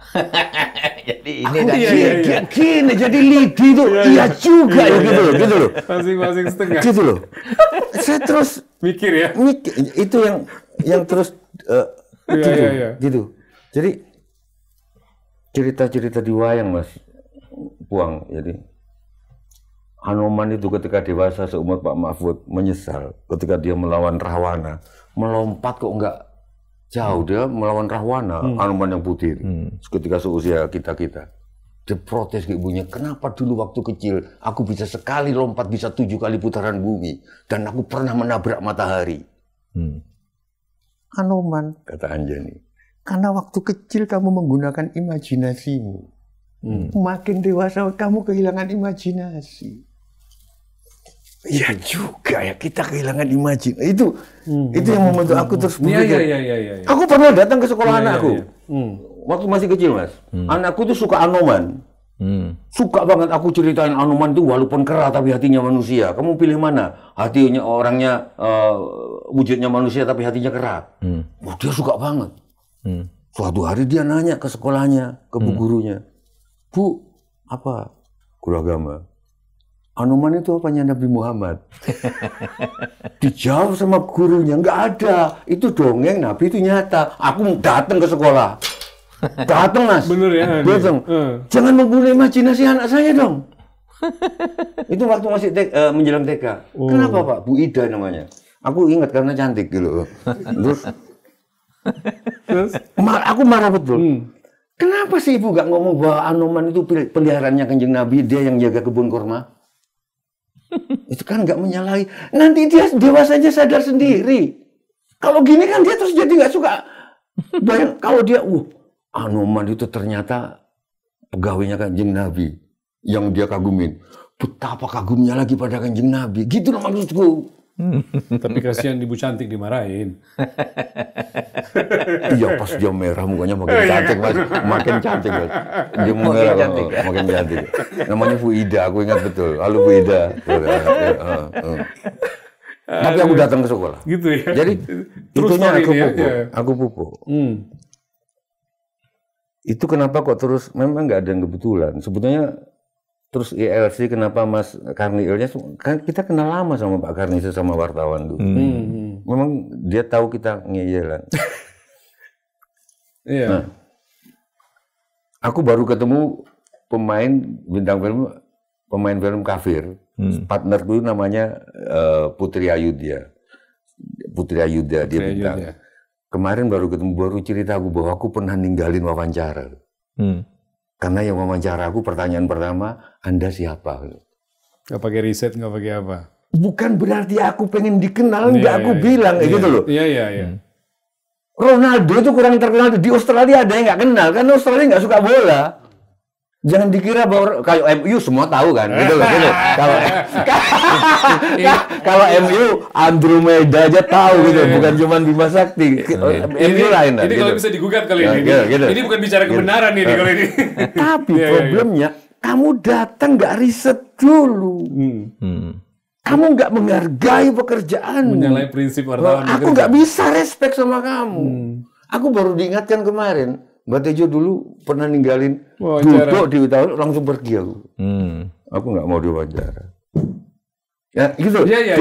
Betul. Mas Tejo kan selalu ngasih contoh-contoh yang buat orang kebanyakan sekarang ya udah jamak, tapi itu nggak etis gitu, nggak sopan gitu. Iya sih, tapi kadang-kadang gini Mas Puang. Jadi atau aku yang salah zaman gitu loh. Kan hidup di luar negeri boleh. Hidup di luar angkasa boleh, yang nggak boleh hidup di luar zaman kan, gitu loh. Iya. Jangan-jangan memang anak sekarang begitu, gitu loh. Bukan HP kerjaan, HP apa, tapi HP cuman hai. Kalau HP kerjaan sih nggak apa-apa lah kita ngobrol jangan main HP apa, tapi HP nggak enak. Tapi aku berpikir terus loh, Mas, gitu loh. Iya. Apa bedanya orang yang diajak ngobrol sama orang tua terus kita main HP? Oke. Fisik kelihatan nih main HP. Zaman dulu kalau kita diajak ngobrol sama orang tua kan gini kan, tapi pikiran kan juga kemana-mana, ke Siti, ke Mariam, tapi ke ada upaya penghormatan. Iya kan? Badannya iya gitu. Iya. Berarti sekarang lebih jujur kan, badannya gini gitu loh. Kadang-kadang aku mikir begitu gitu loh. Cuman kalau Mas Tejo saya lihat Pak Mahfud, brand Presiden Jan Cukers itu punya tempat tersendiri. Punya tempat sendiri, ya. Meskipun itu bukan simbol negara, tapi kayak punya warga sendiri. Dia secara imajinatif melihat ini gaya Mas Tejo yang membangun kesetaraan, tapi bisa juga marah sekaligus, patuh pada hukum. Itu yang mereka ngelihat kayaknya kira-kira. Itu efektif Mas Tejo sehari-hari bisa dilakukan ya. Komunikasi dengan model seperti itu sehingga anak muda tuh bisa ngikutin Anda. Kebekuan itu. Dalam komunikasi yang bisa beku, kita harus mencairkan. Cara mencairkan itu adalah dengan kata jancuk. Gitu. Ada salah tafsir sekarang, jancuk itu dianggap magian. Enggak. Makanya tahun 2000 berapa saya bikin tulisan tentang Jancukers yang nerbitin Kompas. Kata pengantaranya Pak Yakob Utama. Sejak itu jancuk memang bukan bisa magian. Kita ketabrak, nggak kayak di Mesir itu kalau habis tabrakan kan sholawat Nabi, ayo sholawat terus salaman. Iya kalau di Mesir gitu. Sholawat Nabi, sholawat. Nggak jadi berantem. Nggak jadi. Di Mesir gitu, di Kairo itu. Ini jancuk. Kalau kita jancuk bisa marah, bisa refleks gitu ya. Tapi juga bisa persahabatan bisa gitu. jancuk, aku pinjam duit dong. Bisa gitu. Ini serius. Iya. Nah itu maksudku, yuk kita pakai. Makanya lagu kebangsaan Janjuker Kalau tambah lama tapi tambah goblok, apa namanya? Lu bukan cancok. Ya. Kalau tambah pinter tapi tambah sombong, apa namanya? Lu bukan cancok. Jadi kalau mau ngutang nggak bisa ngutang, apa namanya? Lu bukan Jadi ya, cancok. Ini di pesantren. Iya. Kalau mau ngutangi nggak bisa ngutangi, apa namanya? Lu bukan cancok. Ayo ngutang-ngutang dan ngutang-ngutangi. Ayo kaya mbok jangan kaya sendiri. Ya. Asik. Aku sekarang boleh tanya ke Pak Mahfud. Ya, monggo. Sekarang gantian. Asik nih. Nih, Pak. Ini jangan diedit yang ini. Iya. Tentang batil. Banyak kiai yang bilang yang bisa kita selesaikan itu hanya yang mungkar. Kalau yang batil itu urusannya. Oke. Tapi di Ali Imran 191 ternyata Tuhan mengatakan nggak ada yang batil. Ayatnya begini, Pak Mahfud pasti ingat. Alladzina yazkuruna Allah qiyaman wa qu'udan wa ala junubihim wa yatafakkaruna fi khalqis samawati wal ardi rabbana ma khalaqta hadza batila Rabbana ma khalaqta hadza batilan subhanaka wa qina adzabannar. Nggak ada yang batil. Jadi gimana saya harus menafsirkan? Aku betul-betul nanya, nggak ngetes ini, wallahi. Jadi gini, aku nanya ke Kiai Ubed, Kiai Ubed, Ubaidillah, Sodako Semarang. Aku nanya ke Kiai Imron Jamil di Jombang. Aku nanya ke waktu masih Sugeng, Dimjati Rois. Aku nanya ke Buya Sakur. Ini gimana, betul nggak kalau yang boleh kita perbaiki kemungkaran itu pun dengan amar ma'ruf. Tapi yang batil itu sudah urusannya kita udah nggak bisa. Tapi kenapa ada ayat ini, hei manusia, nggak ada yang aku ciptakan ini yang batil. Gimana, Pak? Oh, terpaksa ceramah ini. Nggak apa-apa. Jadi antara kemungkaran dan kebatilan, Jadi konteksnya, itu ada konteksnya. Karena itu ada ayat sebelumnya. Jadi ayat tubuhnya begini. Itu ayat tentang ulul albab. Begini ayat aslinya itu. Inna fi khalqis samawati wal ard wa ikhtilafil laili wan nahar la ayatil ulul albab. Bagi pencipta langit bumi perputaran siang malam itu adalah bukti bagi orang ulul albab yang menggunakan akal dan hati. Oh, ulul albab artinya itu. Akal dan hati. Ulul albab itu akal itu dan dan hati. Apa sekaligus? Kenapa? Artinya dan apa sekaligus? Iya, sekaligus akal dan hati. Jadi itu konteksnya dalam rangka membangun keimanan sebenarnya. Siapa tuh ulul albab? Ini tadi yang dibaca, alladzina yadhkurunallaha qiyaman wa qu'udan wa ala junubihim wa yatafakkarun. Jadi orang ulul albab itu yang selalu berzikir dan berpikir. Berzikir dan berpikir gitu. Sehingga kalau Anda sering berpikir tentang apa saja, khalqis samawati wal ard dan isinya, berpikir tentang bagaimana refleksi tubuh kita ini dikendalikan oleh otak di sini, bahwa ini harus bergerak itu atas perintah. Ini kalau di Nong caranya atas perintah. Semua ini sangat rumit tubuh kita ini.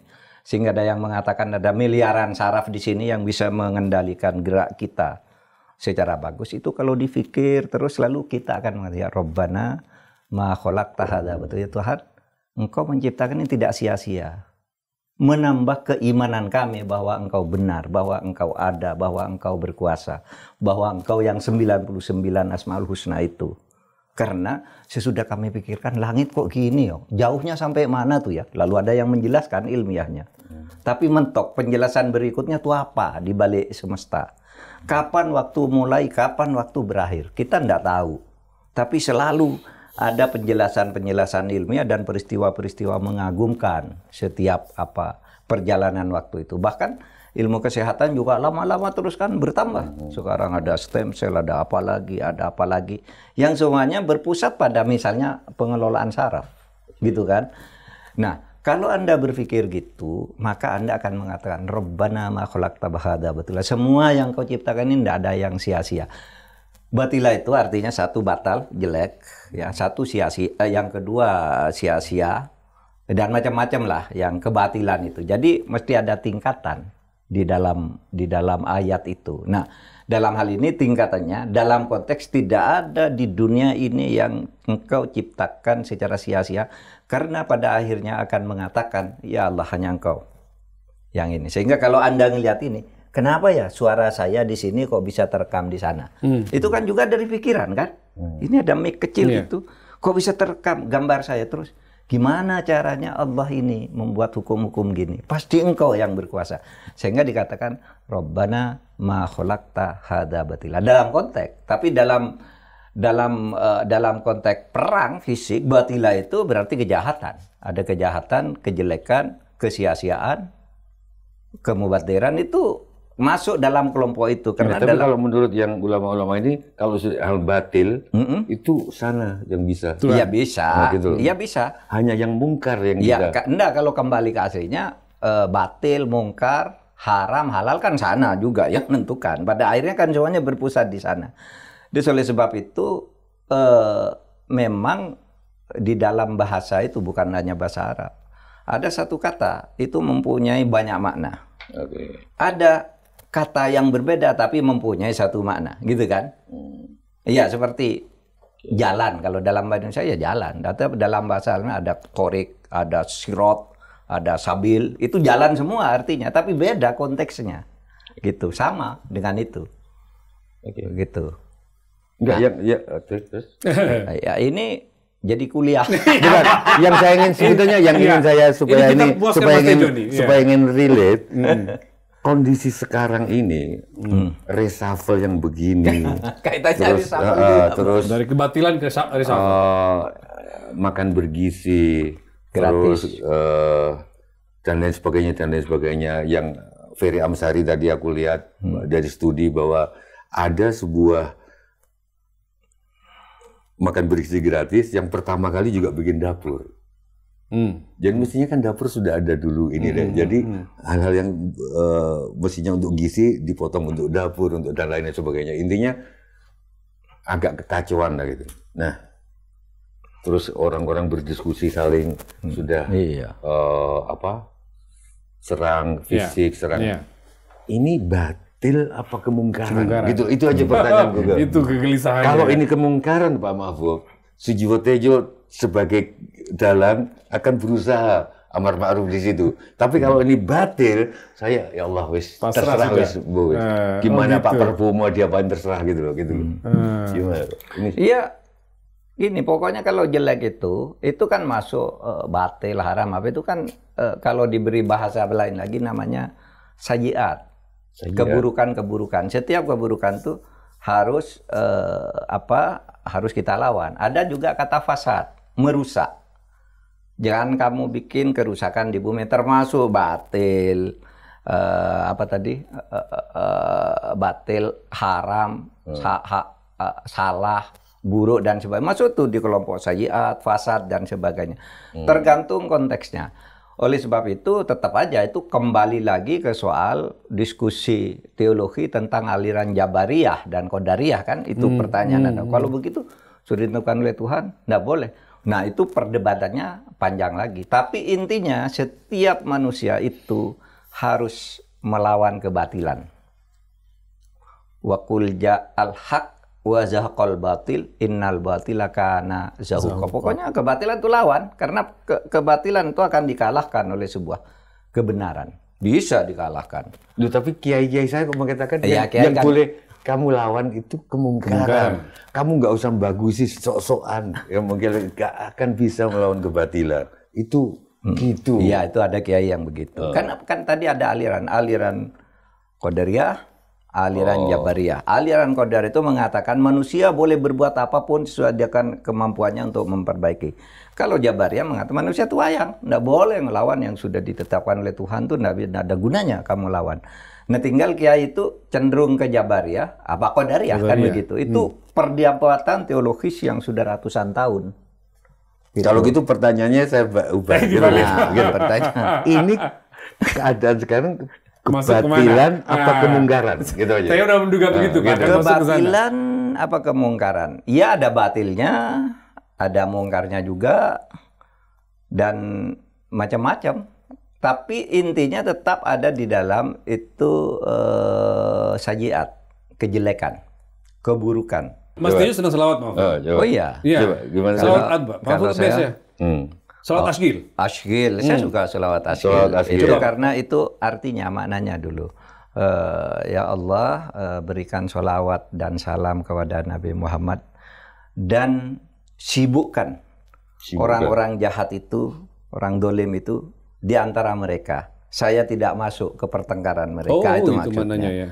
Wa akhrijna min bainihim salimin. Saya keluarkan dari mereka agar saya menjadi orang selamat, gitu. Makanya kalau orang ribut-ribut di sana ya kita di luar aja. Kita yang selamat. Kita yang dapat gitu. Itu sholawat asgal itu gini.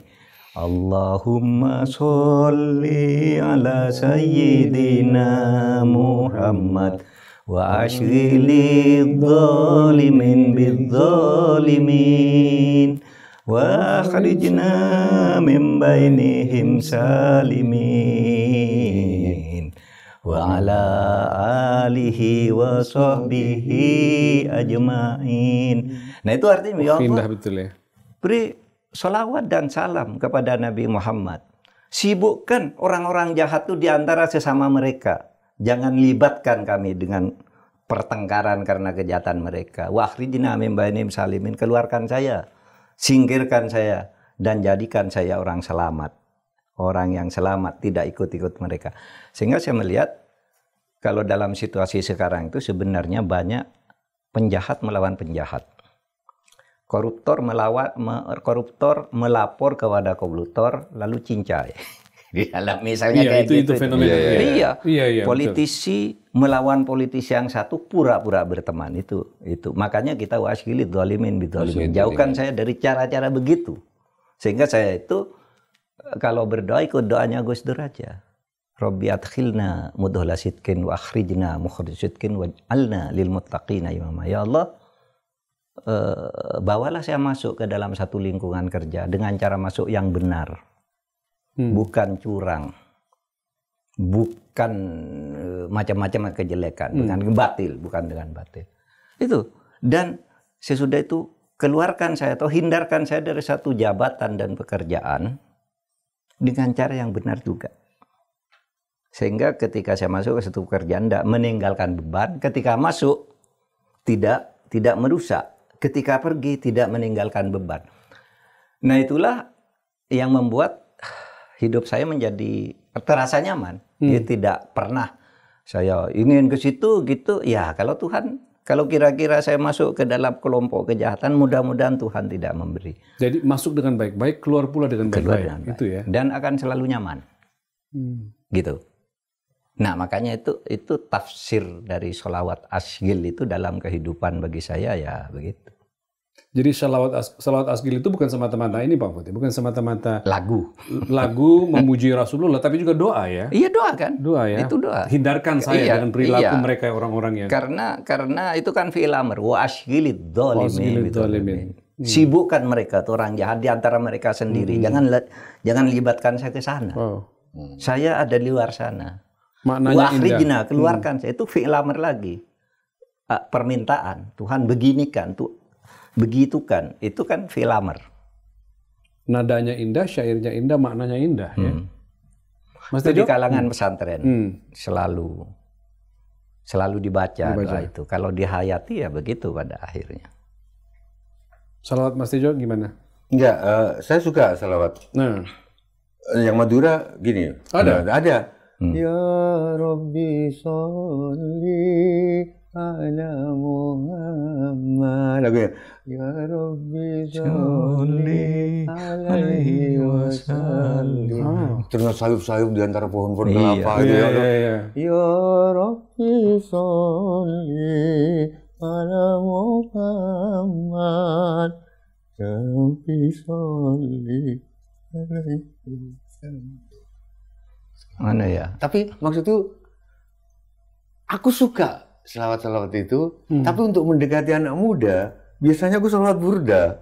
Maulaya sholli wa sallim naiman abadan ala habibika khairi khalqiku. Itu masuk ke mereka itu ya? Masuk itu ya? Kan gimana mendekatkan? Tapi Aku Burda suka. juga tidak harus gitu, Mas. Burda bisa dengan cara mengharukan tadi. Oh, bisa ya? Itu kan kalau selawat Burda dalam gaya mars gitu. Maula ya sholli seperti mau gini kan. Tapi kalau dalam haru Maulaya sholli wa sallim daiman abada. Gitu bisa kan? Itu liriknya sama ya? Sama ya, tapi ciptaan satu orang beda namanya nada Al-Busiri, ya? ciptanya Al-Busiri ini. Al-Busiri. Bisa dengan berbagai lagu. Oke. Gitu kan? Bisa. Tapi kurang masuk Pak Mahfud. Nah, tapi anak muda. soal cara masuk ke anak muda, Pak. Soal cara masuk ke anak muda yang pakai lebih ritmik tadi tuh. Iya, Gitu. bisa. Iya, ya. Begitu ini saya di Pontianak di itu, goyang semua dah. Oh ya. Tapi kan Iya. nggak kita nggak boleh. Nah, bedanya seniman sama artis itu larut ke dalam masa. Masa minta goyang, kita goyang semua. Kalau seniman, oke, goyang, habis itu sudah ya, kita ngobrol lagi. Gitu loh. Itu seniman. Menjalarkan nilai-nilai baru. Seniman itu. Itu nggak ada yang baru di bawah sini, tapi menjalarkan nilai. Kalau artis itu yang menulis itu di majalah Prisma Ali Auda. Untuk Indonesia beda antara artis sama Seniman. Coba diulangi tadi. Salawat Burda Salawat Burda yang lebih ini. irama pertama itu sangat menyentuh. Coba diulangi lagi. Yang mana sih? Yang tadi yang saya anak-anak, orang Madura tadi itu. Oh. Ya. Kan ada yang Ini ya. ada yang semangat itu, tapi Itu ada kan- yang sangat lembut. Itu kan, Salawat Burda ya, Pak? Ini kan- menyentuh, ya ini kan. ini pohon-pohon. Kalau Maulaya sholli wasal kan, ya. Iya, ini pohon-pohon kelapa. Waduh, imajinasinya itu ya. Pohon kelapa ini masjid, kadang-kadang kena angin keras, hilang. Wah itu Masya Allah, bagus banget ya. Ya Rabbi sholli ala Muhammad. Hilangin lagi. Ya Rabbi sholli alaihi wasallim. Ya Rabbi sholli ala Muhammad. Ya Rabbi sholli alaihi wasallim. Waduh. Wah, itu yang Iya. menyentuh lagu ya. Menyentuh betul ya. Apalagi Menyentuh betul kalau ya. remang-remang gitu. Pernah Mas Jiwa itu Asmaul Husna gimana Mas? Ya Rahman ya Rahim itu mengharukan. Kalau ini yang bawa. Iya. Gimana coba? Enggak, saya enggak mau. Tapi nanti saya dengan orang baik. Iya. Nah, kelemahannya Pak Mahfud, ini kritikku, jangan marah Pak ya. Terlalu kelihatan baik. Kayak nggak ada hitam-hitamnya gitu. Gitu loh. Aku nggak pernah melihat Pak Mahfud ada minuman kayak siapa Pak Bahlil atau apa gitu loh. Aku kan nggak. Monoton baiknya gitu ya. Jadi kurang. Nah itu kalau aku boleh kritik. Iya. Itu ya. Kritikan itu. Tapi pasti nggak ada manusia itu nggak ada gelap-gelapnya. Iya. Nah gelap-gelapnya itu yang kurang dibuka sama Pak Mahfud. Harus kubuka. Kalau menurutku. Iya. Nah, Gelap yang positif maksudnya. sekarang Anda aja yang buka. Om Besti kok tahu loh. Pak. Gitu. Jalan yang lurus itu. Pernah ada jalan yang lurus Mas di foto itu. Lurus terus. Bikin bosan. Aku di teknik sipil ada mata kuliah jalan raya. Itu memang harus belok-belok. Makin kecepatan rencananya makin tinggi. 100 km per jam, makin harus banyak belokannya. Karena kalau enggak, kecelakaan. Bisa tidur ya. Iya. Supirnya bisa tidur. Berarti, ini nanti Ihdinas Shiratal Mustaqim diterjemahkan, tunjukkan aku ke jalan yang lurus. Itu sudah pasti salah terjemahannya. Kalau menurutku udah pasti dan benar. Cak Nun bilang, tegakkanlah kami dimanapun gitu loh, di jalan kata Cak Nun gitu, bukan tunjukkanlah kami ke jalan yang lurus. Jalan yang lurus itu bosen gitu loh. Laki kalau nggak ada Bukan laki gitu ya. bukan laki ya Bu Yati ya. Ya, jadi kira-kira gitu. Saya kira gitu. Nah kritikku, tapi saya salawat burda lebih menghayati. Iya. Pak Mahfud, karena saya pernah ke makamnya Bu Soiri itu di Alexandria. Iya, di Busyari Alexandria. itu. Saya Yang juga membawa- pernah ke sana. Yang membawa saya ke sana Gus Dur. Gus Dur memang kurang ajar kok gitu loh. Ya. Dalam tanda kutip loh ya. Jadi ada santri-santri di sana bikin haul Gus Dur, undang aku. Kalau enggak kan enggak diundang aku. Nah, terus di Kairo dibawa ke di sebelah perpustakaan tertua di dunia, perpustakaan Alexandria. Itu sebelahnya itu ada masjid. Ternyata di Mesir itu masjid ada kuburannya nggak apa-apa, dan masjid-masjid bau tuba ya Pak ya di Mesir. Iya. Di kepalanya Syekh apa yang Karbala yang dipenggal, yang kepalanya ditaruh di Kairo itu Siapa Husain? Husain. Itu bau hiu, bau dupa. Makanya dong Islam Nusantara itu nggak apa-apa. Jangan. Nah, ini terakhir belum? Iya. Masih bisa. Enggak, ini sudah paling akhir atau Iya, masih paling ada? akhir. Paling akhir.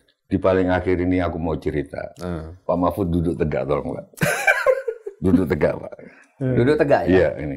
Ya. Tegak kita Pak, tegak. Iya.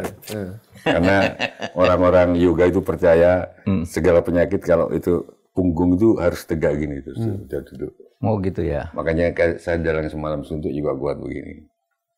Begitu ya. Karena cakra dari sini ke ubun-ubun harus dalam posisi tegak.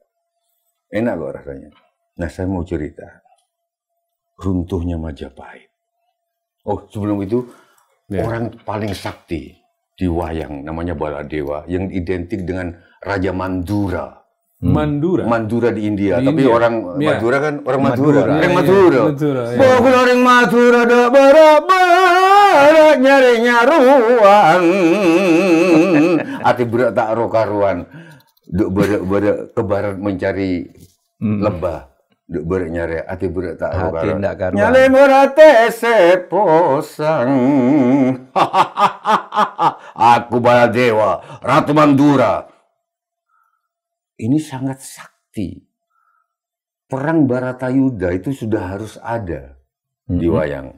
Jadi ada perang antar guru sama murid, perang Pamuksa, perang Guntur Kayono, perang antar ulama Umaro, dan perang Gujali Suto, perang anak sama bapak. Sekalian pasti ngalamin semua. Entah soal warisan, soal agama, dan yang terakhir perang antar saudara. Antara saudara.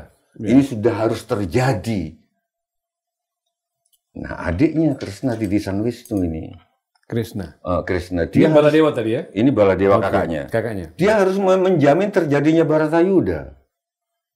Nggak tahu sekarang ini siapa? Pak Jokowi sama siapa ini? Baratayuda gitu. Pak apa jenderal apa? Jenderal Sunarko. Perang Baratayuda. Ditipu dia. Dia disuruh bertapa di Grojogan Sewu. Bertapa. Oh ya, dia manut, dia bertapa.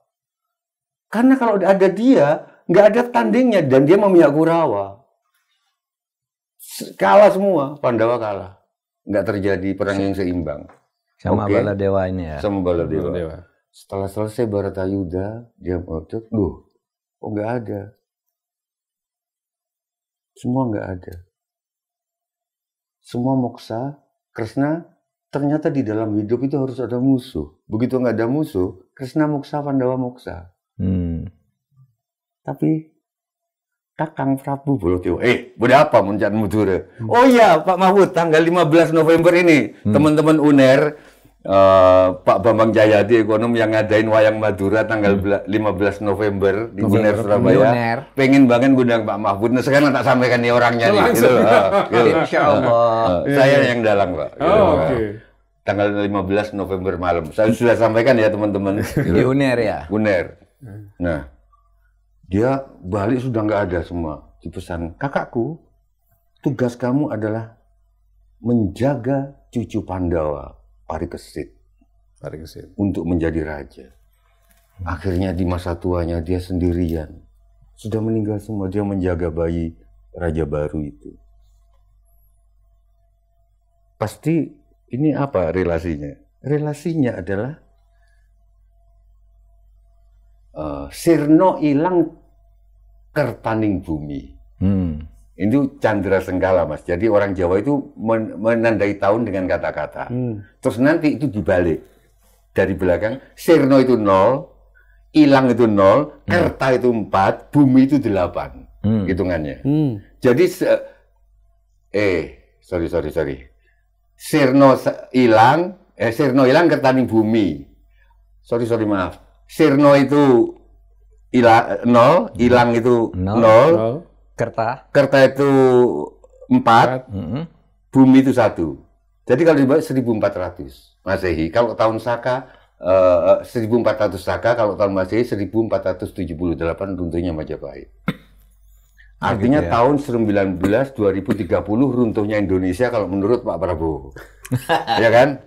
Nakut-nakuti. 2030. Iya kan dulu 2030. Iya. Enggak runtuh. Karena yang akan menjadi raja jangan-jangan Sirno Ilang Kertani Bumi, ya kan? 1478. Oke. 1478, 7 dikurangi 4 itu 3. 3 dari yang pertama, anak pertama itu 1, yaitu 3 anaknya Jokowi 3, nomor 1 Bumi. Raka Buming. Iya. Ini udah ada ganda, tapi kalian harus mungkin pertama kali di dalam podcast ini. Ini mungkin benar. Jadi runtuhnya Majapahit yang katanya 2030 itu. Sirno Ilang Kertaning Bumi, Sirno 0, Ilang 0, Kerta 4, Bumi 1, 1400 tahun Saka 400 berarti 1478 Masehi. Nah, 1478 7 kurangi 3 4 3. Berarti Kaisang. Tapi yang nomor 1 Bumi. Berarti jangan-jangan 2030. Memang loh, enggak, memang Gibran. Bisa saja. Kerta itu apa? Kertanegara. Ya, tempat tinggalnya banyak Pak Prabowo. Nah, jangan-jangan ketika semua udah nggak ada, ini akhir dari podcast, orang Madura ini yang menjaga Gibran. Begitu arahnya.